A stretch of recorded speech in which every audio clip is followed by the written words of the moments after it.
ये कहानी एक ऐसे परिवार के ऊपर है जो परिवार न्यूयॉर्क के एक आइलैंड पर अपनी छुट्टियां बिताने चला जाता है। लेकिन फिर उनके साथ एक ऐसी खौफनाक हरकत होती है जो सभी का दिमाग हिला देती है। और वो हरकत सिर्फ इनके साथ ही नहीं होती बल्कि पूरी दुनिया के साथ होती है।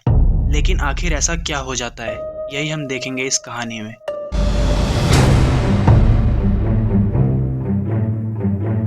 कहानी की शुरुआत होते ही हमें एक पृथ्वी दिखाई जाती है और उसके बाद अमेरिका, जहाँ पे सूरज उग रहा था।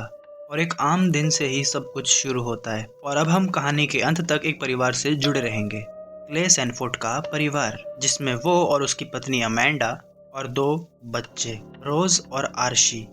इन लोगों के बारे में जानना भी बहुत जरूरी है। क्ले अंकल एक प्रोफेसर हैं और न्यूयॉर्क के एक यूनिवर्सिटी में पढ़ाते हैं, जो कि बहुत शांत इंसान है और कभी गुस्सा नहीं आता। हाँ, जब तक इसकी पत्नी कोई ऐसी हरकत ना कर दे। पर ये अपनी पत्नी और अपने बच्चों से बहुत प्यार करता है। और इधर अमेंडा, जो कि बहुत गुस्सैल है और लोगों से नफरत करने वाली है। चिड़चिड़ापन, लोगों से बदतमीजी करना, ये इसके खून में है। और ये भी एक एडवर्टाइजमेंट कंपनी में काम करती थी।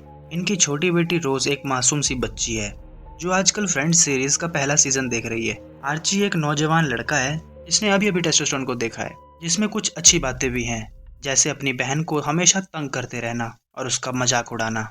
ओवरऑल ये एक साधारण सा परिवार है, एक्सेप्ट इसकी वाइफ मेलिंडा को छोड़कर। तो आज के दिन जब क्ले की आंख खुलती है, अमेंडा पहले ही जाग चुकी थी। आज ये थोड़ा अलग बर्ताव कर रही थी। वो क्ले से कहती है कि आज सुबह जब मैं जागी, खिड़की से बाहर देखा लोगों को, तो मेरे दिल के अंदर एक अरमान जागा कि क्यों ना हम भी कहीं घूमने निकल जाएं। इसलिए मैंने लॉन्ग आइलैंड पे एक घर बुक कर दिया है और हम वहीं जाने वाले हैं। और तुम्हें इसलिए नहीं बताया कि अगर मैं बुकिंग करूं तो तुम मुझे मना नहीं कर सकोगे। बेचारा क्ले क्या कहता, पति था, इसलिए उसको मानना पड़ता है। अमेंडा बच्चों को तैयार करती है और अगले सीन में हम इस परिवार को अपनी गाड़ी में देखते हैं जो लॉन्ग आइलैंड की तरफ जा रहे थे।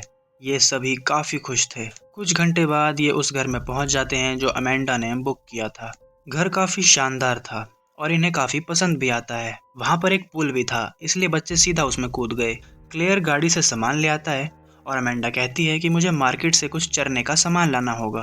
अमेंडा अब खुशी खुशी मार्केट की ओर बढ़ने लगी थी और फिर वो अपने ज़रूरत का सारा सामान ले आती है। पार्किंग लॉट में जब वो अपनी गाड़ी में वो चरने का सामान रखी रही होती है, तो वो वहीं पर एक आदमी को देखती है जिसने बहुत सारा चरने का सामान लिया था और बहुत कुछ पीने का भी। ये देखने में बहुत ज़्यादा था, ऐसा लग रहा था कि कल ही दुनिया ख़त्म होने वाली है और ये इंसान उसका बंदोबस्त कर रहा है। और यही सब कुछ अमेंडा को भी थोड़ा सा अजीब लगता है और हमें भी, मगर वो उसको मुंह नहीं लगाती और वापस घर आती है। क्ले स्मोकिंग करता था मगर अमेंडा उसको मना करती थी। पर अमेंडा जैसी पत्नी होने के बाद इंसान अच्छे से कैसे फूंक सकता है, इसलिए इसने स्मोकिंग ही छोड़ दी थी। अब यहाँ पे छुट्टियाँ थी तो अमेंडा अपने हाथों से क्लेयर को एक डब्बा देती है और कहती है कि जितना मन हो उतना फूंक लो, लेकिन बच्चों के सामने नहीं। लेकिन ध्यान रखना, बच्चों से दूर रहना। अब ये दोनों एक दूसरे के साथ पहली बार कुछ अच्छा समय बिता रहे थे और फिर ये अपना बोरिया बिस्तरा बांधकर बीच पर चले जाते हैं। वहाँ शांति के साथ अपना समय बिताते हैं। मगर जब ये सब बीच पर उतरे तो इन्होंने समुंदर में एक अजीब सी चीज़ देखी। इन्होंने एक जहाज देखा। इन्हें लगा कि ये अपना रास्ता बदल लेगा, इनकी ओर नहीं आएगा। क्ले का कहना था कि मैंने सुना है यहाँ काफ़ी बंदरगाह है। एक दो घंटे बाद भी शिप अपना रास्ता नहीं बदलता और बल्कि वो नज़दीक आ चुकी थी। छोटी रोज तो बस उसे टुक टुक देखे ही जा रही थी। उसे कुछ ठीक नहीं लग रहा था और फिर कुछ देर बाद वो कार्गो शिप इतने करीब आ गई कि अमेंडा क्ले को जगाने लगती है और कहती है कि जल्दी बोरिया बिस्तरा लेके भागना पड़ेगा क्योंकि कुछ गड़बड़ है। वो शिप रुकने का नाम ही नहीं ले रही। क्ले सबको वहाँ से भागने के लिए कहता है। पूरे बीच पर हंगामा मच जाता है और वो जहाज बीच पर आकर रुक जाता है, मानो उसे कोई कंट्रोल नहीं कर रहा। और ये सब हो जाने के बाद उस बीच को खाली कर दिया गया। क्ले वहाँ के गार्ड से इस बारे में पूछता है तो जवाब में वो कहता है कि शायद नेविगेशन सिस्टम में कोई खराबी होगी या फिर ड्राइवर ने कल रात ज़्यादा पी ली होगी। और यहाँ और भी जहाज़ों के साथ ऐसा होता रहता है। ये लोग सीधा घर आते हैं। आते ही इन्हें पता चलता है कि इनके घर में इंटरनेट नहीं आ रहा। क्ले ने टीवी भी ऑन किया और वहाँ पर भी कोई चैनल नहीं आ रहा था। ये ऑनलाइन अपने लिए अब खाना भी नहीं मंगवा सकते, इसलिए शाम को एक बर्गर खाकर ही ये सब अपना गुजारा करते हैं। अब रात को जब बच्चे सो जाते हैं तो अमेंडा और क्ले नीचे बैठकर कौवा पी रहे थे। तभी दरवाजे पर दस्तक होती है। एक समय के लिए ये दोनों डर जाते हैं। दरवाज़ा खोलने पर इनके सामने स्कॉट नाम का एक आदमी खड़ा मिलता है और उसकी बेटी रूट भी। इन्हें बहुत ज़्यादा हैरानी हुई, क्योंकि ऐसे कोई अजनबी हमारे घर कैसे आ सकता है। हमारी तो हरकतें भी इतनी बेकार हैं। स्कॉट बताता है कि असल में ये घर जिसमें तुम रह रहे हो ये हमारा है और आपने मुझे ही मेल किया था। वो अमेंडा का नाम जानता था, मगर दोनों की बात नहीं हुई थी, इसलिए अमेंडा को शक था। स्कॉट कहता है कि क्या हम अंदर आ सकते हैं। क्ले उसे अंदर आने देता है। स्कॉट बताता है कि हम शहर में रहते हैं, मगर वहाँ ब्लैकआउट हो चुका है, पावर भी जा चुकी है। मैं कुंची बिल्डिंग में रहता हूँ और मैंने अपने अभी अभी घुटने का ऑपरेशन भी करवाया है, जिस वजह से मैं सीढ़ियाँ नहीं चढ़ सकता। इसलिए हम यहाँ आए। मुझे पता है आप लोग यहाँ पर छुट्टियाँ बिताने आए हैं। आपने पैसे दिए हैं। हम आपको जाने के लिए नहीं कह रहे, बस हम ये कहना चाहते हैं कि हम भी यहाँ रहना चाहते हैं और आप फिक्र ना करें, हम बिल्कुल भी आपको परेशान नहीं करेंगे। हम बेसमेंट में सो लेंगे और मैं आपको पैसे भी दे दूंगा। वो $1000 क्ले को वापस करता है और इधर क्ले को तो कोई शक नहीं था, मगर अमेंडा इतनी आसानी से मानने वाली नहीं थी। क्ले तैयार था कि अगर ये इनका घर है तो जरूर ये लोग यहाँ रह सकते हैं, मगर अमेंडा कहती है नहीं, मुझे अजनबियों के साथ रहने में काफ़ी दिक्कत होती है। हम आपको यहाँ रहने की इजाज़त नहीं दे सकते। इस बार स्कॉट की बेटी रूट थोड़ा भड़क जाती है और फिर कहती है कि हमारा ही घर है, इस घर से तुम हमें निकालोगी। फिर अमेंडा और क्ले आपस में बात करते हैं। यहाँ पर अमेंडा को शक था, अजीब अजीब से ख्याल उसके मन में आ रहे थे, मगर क्ले बताता है कि ये लोग मुसीबत में हैं। मुझे नहीं लगता कि वो लोग हमें नुकसान पहुँचाएंगे। स्कॉट ने इनके सामने एक कैबिनेट को भी खोला था।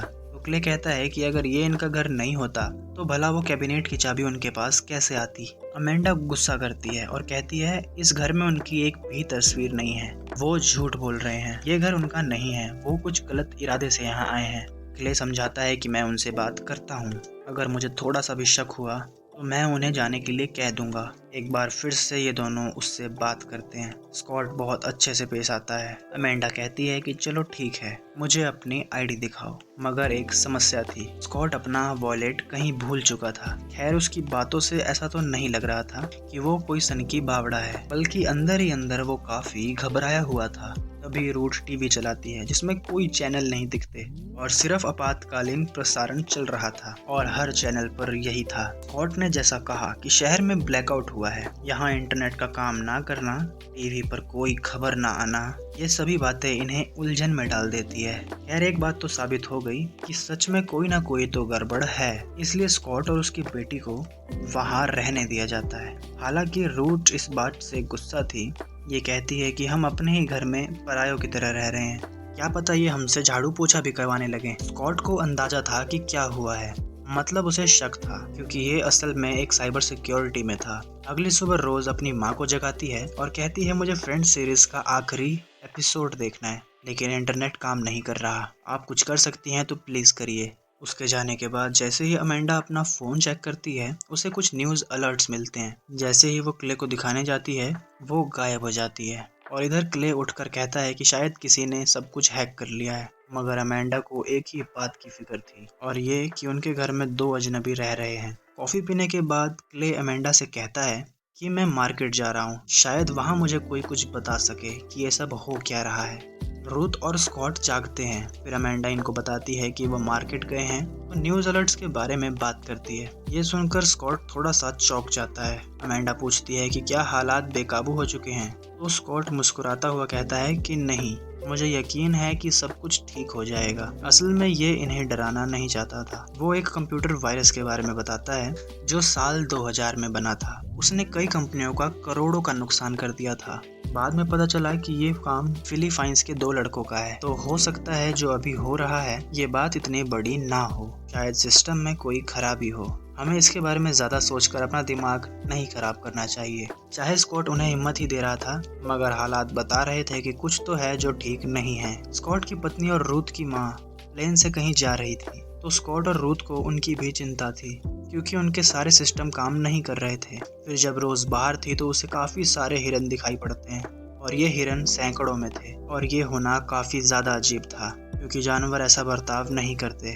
खैर स्कॉट अपने एक पड़ोसी के घर जाने के लिए निकल जाता है। घर का बुरा हाल था, सामान बिखरा हुआ था और उस घर में कोई नहीं था और क्ले जब रास्ते में था तो जीपीएस ने काम करना छोड़ दिया था, जिस वजह से वो रास्ता भटक जाता है।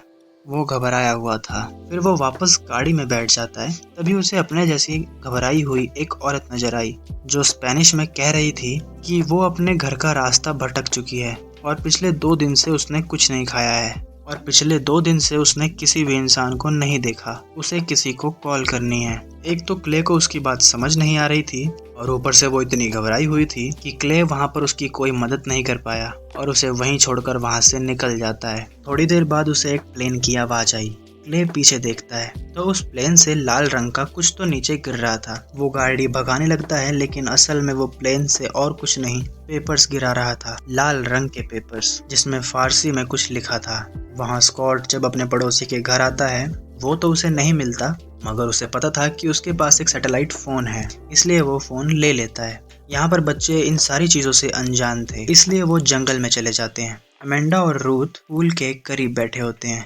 यहाँ पर बच्चों को जंगल में कैबिन नजर आया। फिर दोनों अंदर जाते हैं। रोज अपने भाई को वो बात बताती है जब उसने बहुत सारे हिरन देखे थे, मगर उसका भाई इन बातों को ज्यादा सीरियस नहीं लेता, बल्कि उसे डराने के लिए और ज्यादा डरावनी स्टोरी सुनाने लगता है। और जब ये दोनों वापस आ रहे थे तो आर्ची को एक कीड़ा काट लेता है। यहाँ पर स्कॉट उस सैटेलाइट फोन को ट्राई करता है, मगर वो काम ही नहीं कर रहा था। और कुछ देर पहले हमें अंतरिक्ष में दिखाया गया कि अमेरिका का सैटेलाइट अपनी दिशा बदल चुका है। शायद यही वजह थी कि जो स्कॉट के हाथ में फोन था वो काम नहीं कर रहा था। फिर वो एक समुद्र के किनारे चला गया जहाँ पर एक प्लेन क्रैश हो चुका था और हर तरफ लाशें थी और दिल दहला देने वाला एक दृश्य। और बहुत ज्यादा अजीब ये था कि कोई वहाँ पर जिंदा नहीं था। कम से कम कुछ लोग जख्मी तो होने चाहिए थे। तभी स्कॉट को एक और प्लेन आता दिखा जो कि क्रैश होने ही वाला था। फिर स्कॉट ने अपना दिमाग चलाया और अरे मैया करके वहाँ से भाग गया और वो प्लेन सीधा समुद्र के किनारे पर क्रैश हो गया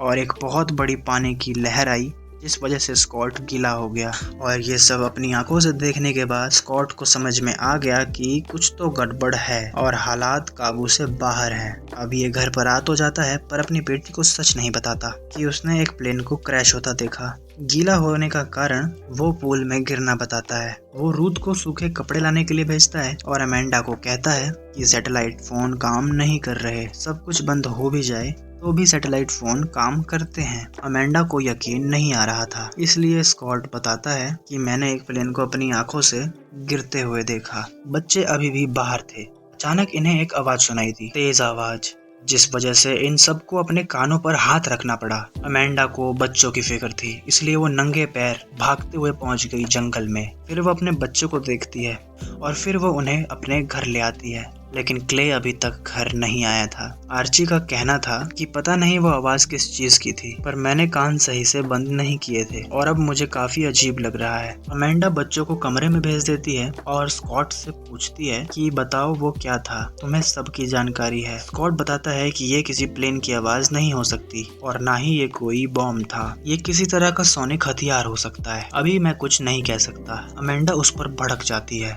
कि कुछ देर पहले तो तुम बड़ी बड़ी फेंक रहे थे और मेरी फाड़ रहे थे। उसे क्ले की फिक्र थी। वो कहती है कि वो पता नहीं कहाँ होंगे, शायद हमें बाथटब में पानी भरना चाहिए, पता नहीं ये सब कब तक बंद रहेगा। ये बात स्कॉट अपनी बेटी से छुपाना चाहता था, मगर अब वो जान गई और इस बात से वो काफी दुखी हो गई। फिर अमेंडा बताती है कि मैंने 2 दिन पहले एक आदमी को कुत्तों के जैसे राशन भरते देखा था, जैसे कि कल ही दुनिया खत्म होने वाली हो, लेकिन अब मुझे समझ में आ रहा है कि वो आदमी सही था, उसे कुछ तो पता था। फिर स्कॉट बताता है कि वो डैनी है, वही कॉन्ट्रैक्टर जिसने ये घर बनाया है, जिसने मेरे इस घर को डिजाइन दिया है। वो हमेशा इन हालातों के लिए तैयार रहता है और शायद उसे इस सब चीजों का अंदाजा हो चुका था।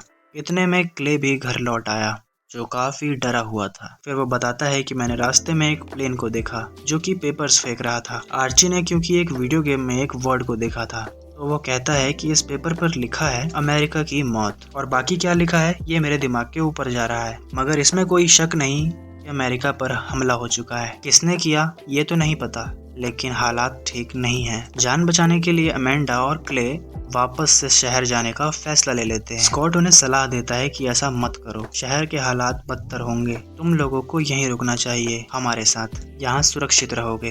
अमेंडा और क्ले उसकी बात नहीं मानते और हाईवे के लिए निकल जाते हैं, मगर वहाँ ढेर सारी टेस्ला कार्स जो ब्रांड न्यू थी एक दूसरे से टकरा चुकी थी। इस वजह से पूरा रास्ता ब्लॉक हो चुका था। उसमें कोई भी नहीं था, वो सब ऑटो मोड में थी। और फिर अमेंडा को रियलाइज होता है कि सिस्टम की गड़बड़ी की वजह से ये सब हुआ है। वो जल्दी से गाड़ी में आकर बैठ जाती है क्योंकि और भी कार्स इस तरफ आ रही थी और फिर ये लोग अपनी जान बचाने में सफल रहते हैं।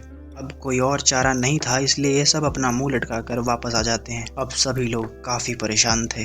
अमेंडा के कहने पर क्ले टब में पानी भरने लगता है। रूथ उसके पास आती है और पूछती है कि क्या आप मेरे साथ स्मोक करोगे। दोनों ही टेंशन में थे, इसलिए दोनों ही फूकने लग जाते हैं। बच्चे अपने कमरे में थे।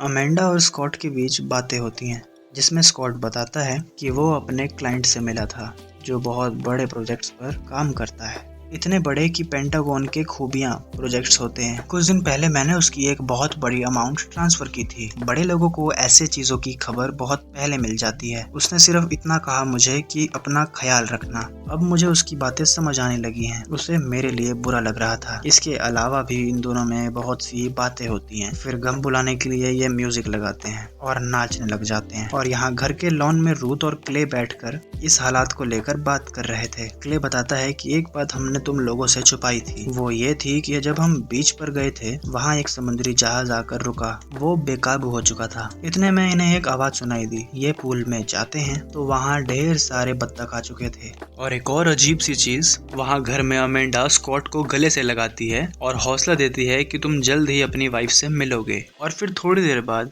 फिर से वही आवाज आनी शुरू हो जाती है, जिसकी वजह से सब अपना कान पकड़कर बैठ जाते हैं। कुछ देर बाद वो आवाज बंद हो जाती है, लेकिन अभी सभी को डर लग रहा था, इसलिए क्ले का परिवार एक ही बेड पर सो जाता है। और रुथ अपने पिता के साथ। रात को छोटी रोज, जिसे नींद नहीं आ रही थी, वो अपनी माँ से कहती है कि मैं इंतजार करते करते थक चुकी हूँ। सुबह इससे भी ज्यादा खतरनाक हालात थे। जब ये सुबह उठते हैं तो आर्ची के दांत गिरने लग जाते हैं। अमेंडा और क्ले काफी घबरा जाते हैं। वो समझ ही नहीं पा रहे थे कि ये आखिर हो क्या रहा है और वो क्या करें, क्योंकि मदद के लिए तो वो कॉल भी नहीं कर सकते और रोज भी कहीं चली गई थी, इन्हें मिल नहीं रही थी। फिर स्कॉट बताता है कि वो आदमी डेनी, जिसे तुमने पार्किंग लॉट में देखा, वो यहाँ पास में ही रहता है। मुझे यकीन है उसके पास काफी सामान है और हो सकता है उसके पास आर्ची के लिए भी कोई सॉल्यूशन जरूर होगा। रुथ अपने पिता से नाराज थी क्योंकि वो उसे छोड़कर दूसरे लोगों की मदद करने में लगा हुआ था। मगर स्कॉट यहाँ पर वादा करता है कि वो 1 घंटे में लौट आएगा। आर्ची के लिए स्कॉट और क्ले डेनी के घर जाते हैं। जैसे ही वो दरवाजे पर दस्तक देते हैं, डेनी के हाथ में गन थी। वो इन दोनों से कहता है कि यहाँ से थोड़े दूर चले जाओ और अपनी गाड़ी के साथ खड़े रहो, फिर बात करेंगे। यहाँ पर स्कॉट हैरान था क्योंकि डेनी उसका दोस्त हुआ करता था और अब ये दल्लापंती कर रहा था, मानो जैसे कि जिंदा रहने की एक जंग शुरू हो चुकी थी। स्कॉट उससे एक मदद मांगता है। ये बताता है कि मेरे बच्चे के दांत गिरने लगे हैं। फिर डैनी बताता है कि दांत गिरना कोई बड़ी बात नहीं, ये और भी जगह पर हो चुका है। ये तेज आवाज जो बार बार सुनाई देती है, ये सीधा दिमाग पर असर करती है। मैं तुम्हारी कोई मदद नहीं कर सकता, चलो जाओ यहाँ से। बल्कि मैं तो हैरान हूँ कि तुम लोग अपने घर से बाहर निकल कैसे गए। स्कॉट पूछता है कि तुम ये बेवड़ों जैसी बातें क्यों कर रहे हो, हम दोस्त हैं। डैनी कहता है कि वो सब पुरानी बातें हैं, अब हालात बदल चुके हैं स्कॉट, हम पर हमला हो चुका है। ये एक युद्ध है और इसमें जो मुझे सही लगता है मैं वही करूँगा। मुझे अपने परिवार को सुरक्षित रखना है।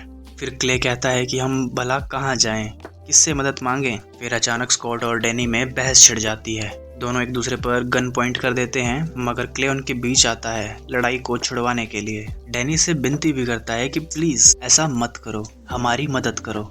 मेरी जगह आप होते तो क्या करते, मैं पैसे देने को भी तैयार हूँ। फिर डैनी कहता है कि जब सरकार ही नहीं रहेगी तो पैसे का क्या फायदा। खैर अंत में वो मदद तो करता है। जाने से पहले वो बताता है ये काम कोरियंस का है या फिर चाइनीज का। अमेरिका ने इतने सालों में काफी दुश्मन बना लिए और वो सब एक हो चुके हैं। फिर उसे वो पेपर दिखाता है। उनका मानना था कि शायद डैनी इसके बारे में कुछ बता पाएगा, लेकिन डैनी को भी इसके बारे में ज्यादा जानकारी नहीं थी। फिर वो अपनी दोस्त की कहानी बताने लग जाता है कि उसके साथ भी ऐसा ही कुछ हुआ था। उसके भी घर के पास पेपर्स गिराए गए थे जो कि चाइनीज में थे।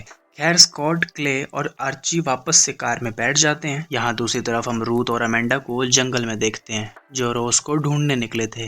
वो भी उस कैबिन में पहुंच जाते हैं जहाँ अमेंडा और रूथ के बीच काफी बहस हो जाती है और फिर उन्हें एक आवाज सुनाई देती है। फिर जब वो बाहर जाकर देखती है तो उसके सामने बहुत सारे हिरन होते हैं। अमेंडा चीखते चिल्लाते हुए उनके सामने आती है, जिससे वो सभी हिरन भाग जाते हैं। फिर अमेंडा का ध्यान एक शहर पर जाता है जहाँ पर बम धमाके हो रहे थे और पूरी तरीके से एक माहौल बन चुका था। लोगों की चिल्लाने की आवाजें आ रही थी, यानी कि ये लोग एक सुरक्षित जगह पर थे और अभी के लिए शहर में सभी ने एक दूसरे को मारना शुरू कर दिया था। और इस कहानी के अंत में हमें रोज को दिखाया जाता है। उसने पहले एक आलीशान घर देखा था, वो वहाँ पहले आई थी। स्कॉट ने इसका जिक्र भी किया था कि शायद मेरे पड़ोसियों के पास एक बंकर हो। रोज को वो बंकर मिल चुका था। वो अंदर जाती है जहाँ उसे ढेर सारा सामान मिलता है खाने पीने का और बहुत सारी डीवीडी प्लेयर्स भी, बहुत सारी फिल्में, सीरीज, सब कुछ मिल जाती है, जिसमें फ्रेंड्स सीरीज भी थी। रोज ने अपना आखिरी एपिसोड नहीं छोड़ा और बैठ गई देखने। दुनिया चाहे तबाह हो जाए लेकिन मौज मस्ती नहीं रुकनी चाहिए। इसी संदेश के साथ इस कहानी का समापन हो जाता है। उम्मीद करता हूँ आपको इस कहानी में मजा आया हो।